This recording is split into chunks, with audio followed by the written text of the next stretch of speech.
Eh bien bonjour, c'est Cornova pour la chaîne Vidéo Game Meeple. Donc je vais vous présenter aujourd'hui un rapide unboxing du 7ème continent. Je fais partie de la dernière vague là, à le recevoir. Et puis aussi du fait que du coup c'est un jeu où il y a pas mal de spoils si on regarde trop les cartes, donc ça va être je pense un unboxing assez rapide. Donc savoir que moi du coup j'ai pris en termes d'add-on, j'ai tout pris sauf deux choses de souvenirs qui sont les dés custom et le carnet qui permet de noter des informations, mais ça me paraissait pas complètement vraiment essentiel. Donc du coup en fait on a la boîte de base et les différentes extensions, et j'ai aussi pris moi des sleeves pour une partie des cartes. Donc on va ouvrir tout de suite. On va commencer par la boîte de base. Hop, je vais mettre d'abord les extensions de côté. Hop là. Donc la boîte de base, c'est un gros pavé rempli de cartes. Alors dedans on a une petite fiche comme ça, avec un petit texte d'ambiance, donc côté français et un côté anglais. Hop, la règle du jeu. Ça résume bien les actions, la façon dont le deck est quelque chose qui est intéressant, ça c'est la probabilité de réussite. Il y a une petite table bien sympa. Je sais parce que j'ai fait une première partie, on a fait une partie de la première malédiction. Bon, on est mort, mais on a quand même joué pas loin de entre 15 et 20 heures.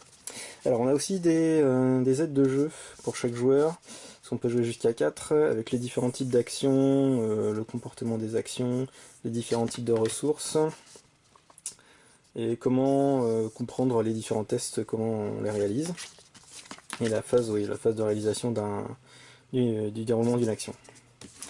Alors on a ici, là c'est des petits stands, pour les différents personnages, les pions feu, des jetons pour les personnages. Voilà, hop, recto verso. On a, ça c'est la défausse, en fait c'est un truc à dépuncher et à plier pour faire la défausse. On va mettre les cartes qu'on a défaussées dedans. Donc la défausse qui a deux côtés, il y a une action aussi liée à la défausse qui est différente de chaque côté. Alors dans la boîte, on a quoi? On va mettre dans ce sens là. On a du coup des petits dés, donc qui sont assez petits, pour tenir sur les cartes, des dés standards. Donc c'est celle-là, c'est les dés qui remplacent les dés custom qui remplacent ces dés là que j'ai pas pris, ça me paraissait pas super indispensable. Là on a les petits socles pour du coup les petits standees en carton. Hop là, là du coup version Kickstarter, on a les figurines du coup des personnages. Alors à savoir que pour ceux qui n'ont pas fait le Kickstarter, qui n'ont pas pu le faire, normalement il va y avoir ouverture d'un deuxième Kickstarter qui donne accès du coup au reprint du jeu et de souvenirs, ils vont proposer de nouvelles extensions. Donc pour ceux qui ont loupé ça, le seul moyen entre guillemets abordable, je veux dire, d'obtenir le jeu, ça va être d'attendre la prochaine campagne Kickstarter qui va être en octobre, de souvenirs. En octobre 2017. Hop là. Bon, ça y est, j'y arrive. On a des petites figurines comme ça des différents héros. C'est tout petit, hein, comme vous voyez, par rapport à la taille de mes doigts. Hop, ça c'est de souvenir, c'est Ferdinand, c'est un des héros, c'est le héros que je faisais dans la partie qu'on a fait.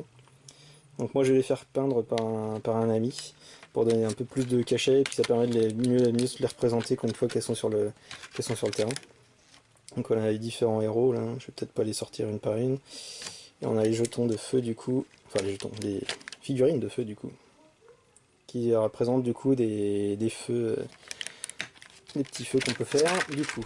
Hop, et puis du coup bien évidemment il y a une méga chier de cartes. Donc ça c'est des cartes besace et carnet. Là ce sont des objets qu'on va avoir dans le deck d'action, on peut avoir l'idée de réaliser une flûte de Pan par exemple, pour essayer de la construire et permettre d'avoir des bonus pour certaines actions. Ça doit être encore du partie du deck d'action avec certaines cartes qui sont liées à un personnage, qui ne peuvent être utilisées que par ce personnage là. Ça c'est des decks, ça doit être commencer à être des événements de souvenirs. C'est ça, les decks avec l'espèce de brouillard de guerre avec différents niveaux qui correspondent du coup aux événements qui vont arriver quand on va explorer. Il y a aussi des cartes avec de la bouffe, là par exemple c'est de la viande et des crustacés, qui est considéré comme un objet, hein, d'où le petit symbole de dés en haut. Et donc en gros ce que ça apporte quand on les bouffe. Et après on a une méga chier de cartes qui doivent être intitulées avec les différents numéros, voilà, parce que ça s'organise vraiment comme un livre dont vous êtes les héros. On a, oui, fait du Kickstarter aussi une petite loupe. Je sais pas si on peut, je m'en prendrai, mais bon là. Du Wii petite loupe qui permet de voir les petits détails. Parce qu'il faut savoir que dans certaines cartes, il y a des informations qui sont un peu dissimulées, des numéros qui peuvent être dissimulés dans les cartes. Ça nous est arrivé plusieurs fois dans la partie qu'on a fait. Des numéros qui étaient dissimulés sur des cartes de terrain où on était. Bon, alors je vais pas faire toutes les cartes là, parce qu'il y en a, il y en a un bon paquet. Là, par exemple, si je prends le dernier, on est à 426. Hein, donc, à droite, on a des morceaux de mousse, simplement pour caler, parce que du coup, on va pouvoir mettre toutes les cartes des extensions à l'intérieur.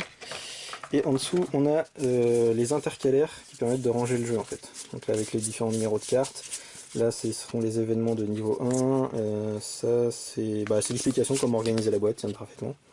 Ça explique comment faut ranger du coup avec ces trucs-là. Voilà, toutes les cartes bannies, toutes les cartes d'événements et tout ça. Il y a une sacrée tripotée d'intercalaires pour ranger tout ça. Il y a de quoi faire. Hein. Tac, tac, tac, tac, tac, tac. Ouais, c'est un peu le bazar parce que ça s'est un peu mélangé dans la boîte.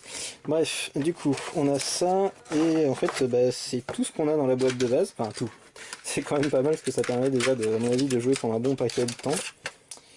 Donc je vais remettre ça rapidement dedans. Hop. Et on va passer du coup l'unboxing des différentes petites extensions. Alors là c'est pareil, je vais pas pouvoir vous en montrer des masses pour éviter de vous spoiler la mort. Le jeu. Alors on va prendre quoi? On va prendre par exemple là il y a les dévoreurs. C'est celle où il y a justement d'autres figurines supplémentaires qui sont les dévoreurs. Une espèce de gros vers qui vont venir vous voir. Alors nous on en a rencontré dans la partie qu'on a fait. Hop là. Ah bah, il y a une petite carte qui explique, je suppose. D'accord, c'est une petite carte qui explique le truc. Donc là, il y a des nouveaux événements qui sont liés et tout un d'autres trucs. Donc j'ai évité de regarder de l'autre côté. Et il y a différents petits monstres. Donc ça commence par des petits vers. On n'a rencontré que les petits dans notre partie. On n'a jamais rencontré les monstres intermédiaires ni le super gros là, la maman. Et ouais, on s'est un peu méfié du truc. Mais c'était sympa le petit ajout que ça a fait. Donc du coup là c'était vraiment craigner les dévoreurs l'extension. Donc voilà, en gros c'est un petit paquet de cartes qui vont agrémenter la partie avec des figurines qui sont liées à l'extension. Là je vais essayer de ranger ça rapidement. Je vais mettre ça de côté, ce sera plus simple. Alors ensuite nous avons quoi? Nous avons face aux éléments. Je vais dire face à la tempête, mais c'est face aux éléments. Là c'est pareil, ça ajoute, du coup on a des petits socles comme ça, avec des tiges qui sont dessus, pour... en fait ça va rajouter une extension, c'est une extension qui va rajouter de la météo. Oui, d'accord. C'est une extension qui va rajouter de la météo, donc il va y avoir des nuages comme ça, des différents types au-dessus, donc l'espèce de tempête, de neige, ça on dirait, c'est peut-être plutôt celle-ci la tempête de neige. Espèce de typhon, un orage, voilà, donc ça va rajouter plein d'événements, plein d'éléments liés au temps en fait. Donc je sais que nous dans la partie qu'on a fait, du coup on a eu une tempête de neige, de souvenirs. Dans la partie que j'ai fait avec un ami, on a eu une tempête de neige. Donc ça a rajouté, c'est pareil, des petites embûches et tout ça. Donc je suppose que l'extension doit être un peu équilibrée dans le sens où ça rajoute de la difficulté, mais aussi on doit avoir quelques éléments qui doivent permettre de compenser. Alors on a aussi du coup trois autres extensions qui sont plus liées à des aventures, liées à de nouvelles malédictions, qui sont ces trois-ci. Là du coup on va avoir en gros uniquement des cartes en fait, donc je sais même pas du coup si c'est vraiment utile que je les unbox. En gros on va avoir un bon petit paquet de cartes, je sais même pas si c'est marqué au dos le nombre de cartes, mais en tout cas un bon paquet. Donc par exemple je peux regarder par contre le dos de la boîte, donc, ça va rajouter donc plein de lieux, une malédiction, des nouveaux piafs là, jamais vu celui-là. Donc ça c'était le labyrinthe de glace, là c'est le marais de l'épouvante. Ça fait très Lovecraft dans le titre. Nouvelle malédiction, nouveau lieu, on dirait des marécages, effectivement. Des nouvelles cartes d'objets et d'inventions. Et là, on a le sanctuaire interdit. Donc ça a l'air d'être plus dans un temple. Et ça rajoute effectivement pas mal d'objets. Ah, on dirait vraiment de l'intérieur, du coup, là. Dans celle-ci. Et on a cette petite extension qui s'appelle le chemin de pénitence. Qui est une petite extension de souvenirs très liée au KS. Donc il y a une malédiction, je crois que c'est une petite C'est un peu une petite extension, c'est une malédiction, il me semble avoir entendu qu'elle était assez courte, liée en fait à un objet, voilà, liée à un objet qui est la montre à gousset. Donc ça c'est la carte de la malédiction. Donc toujours avec les extensions, il y a une petite fiche qui en gros vous explique, j'ai l'impression,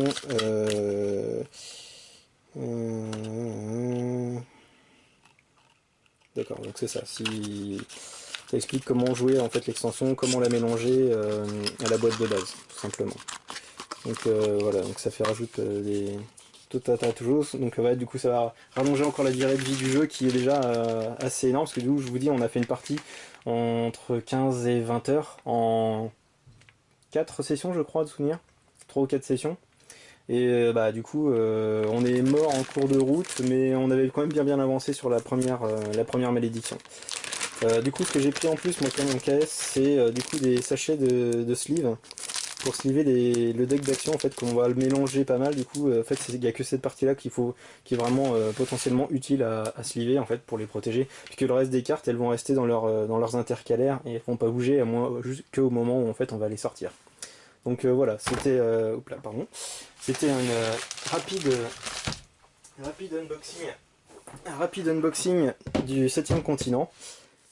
Alors hop, une petite ajout en fait à la vidéo d'unboxing que j'ai fait. Donc là on est une semaine et demie, une semaine et demie après la première vidéo que je viens de faire, que j'ai fait, la première partie de la vidéo. Donc c'est pour vous présenter du coup un peu le jeu une fois rangé, et aussi un petit ajout, c'est-à-dire que j'ai demandé à un ami de peindre certaines des figurines du jeu, donc je vais vous faire une petite vidéo de tout ça. Donc sachant que du coup là j'ai mis aussi dans une poche à part les restes de sleeve qui me restaient, les jetons comme ça des personnages et des feux là, donc, qui ne servent pas vu que j'ai les figurines. Donc du coup j'ai mis tout ça dans une poche pour le mettre de côté pour gagner un peu de place dans la boîte. Parce que mine de rien, une fois tout rangé et aussi bah, du coup une fois sleevé, ça prend pas mal de place tout ça.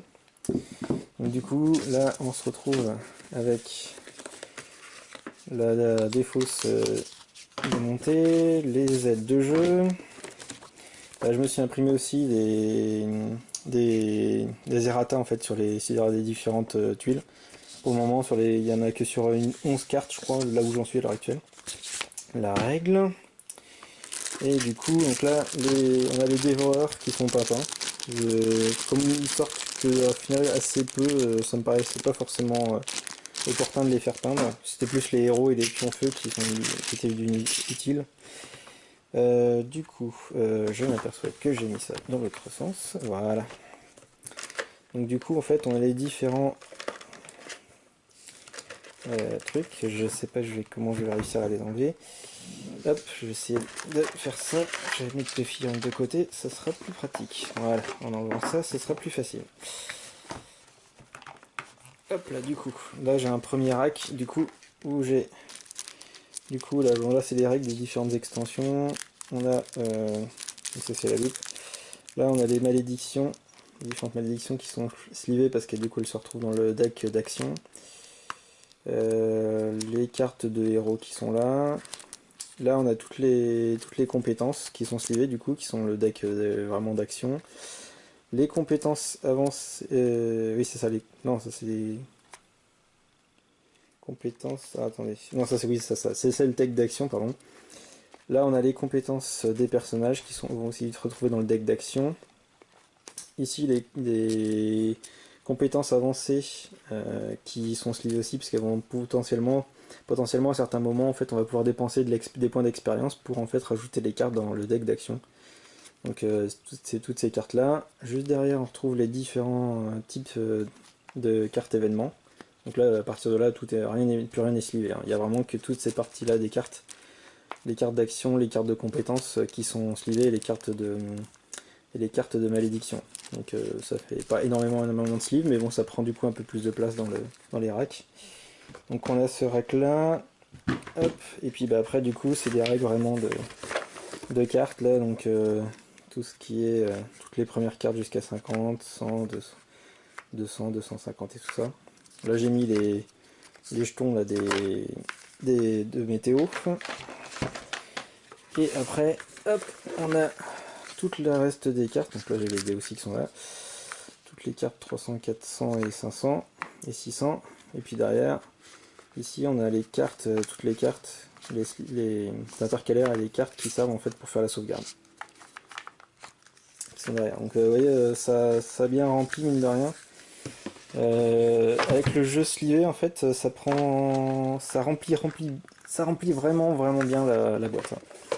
Ça, y a pas à chier. Par contre, c'est vrai que je me demande quand ils vont faire du coup certainement de nouvelles extensions lors du lancement de la deuxième campagne Kickstarter en fin d'année. Si ça va si ça va rentrer, parce que c'est vrai que là ça commence à être bien blindé. Hop là, donc on va mettre ça là-dedans. Du coup, là, on va se concentrer plus sur les figurines là, qui sont en train de se faire de la malle. Alors là, hop, donc là, figurines qui sont peintes par les soins d'un ami. Donc là, on a les jetons de feu. Alors, je vais y arriver.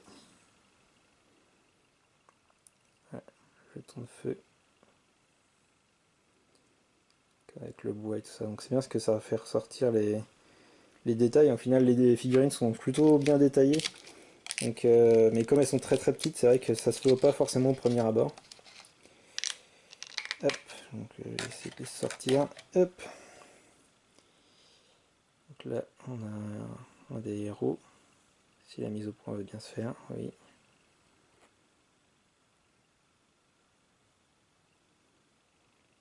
Voilà. Que pas mal de détails. Mine de rien. Et il a réussi vraiment à faire un super boulot là. Bon.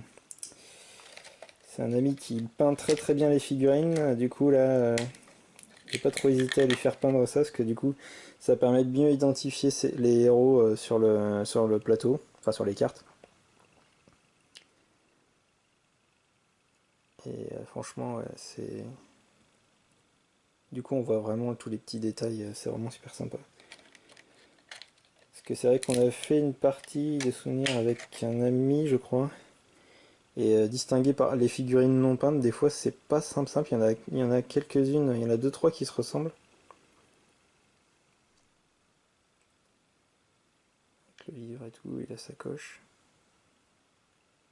Ah, les figurines étant toutes petites, c'est vrai que la mise au point a des galères un peu. Hop.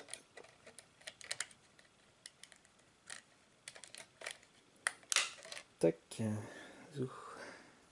Celle-là de souvenir, c'est celle qui est. C'est la figurine de Lovecraft, avec la torche de souvenir.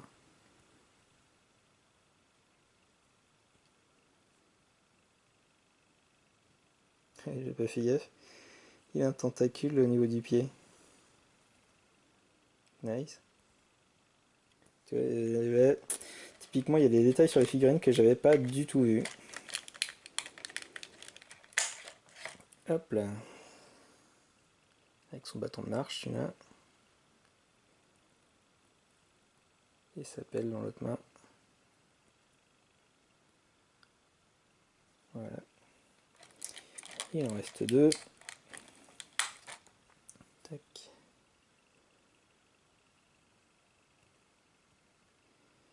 Avec son bâton dans les mains et son espèce de truc en bois qui sert d'armure un peu. Une corde. Et le dernier, ou la dernière on va dire plutôt. Hop, avec sa grande pagaie là.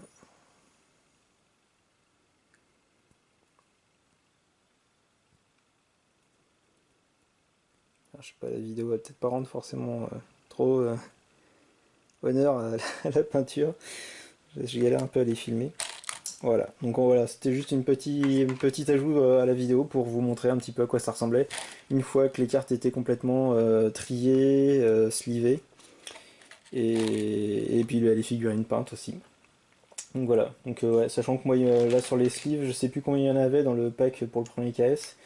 Mais il m'en reste, j'ai envie de dire, quelque chose comme 75, un truc comme ça. Tout cassé, il m'en reste 75. Donc au final, j'avais peur que ça allait être un peu short en sleeve. Au final, il y en a vraiment pas mal en plus. Donc voilà. Donc voilà, c'était juste un petit ajout là pour le 7ème continent. Je vous dis à très bientôt et puis jouez bien. Salut!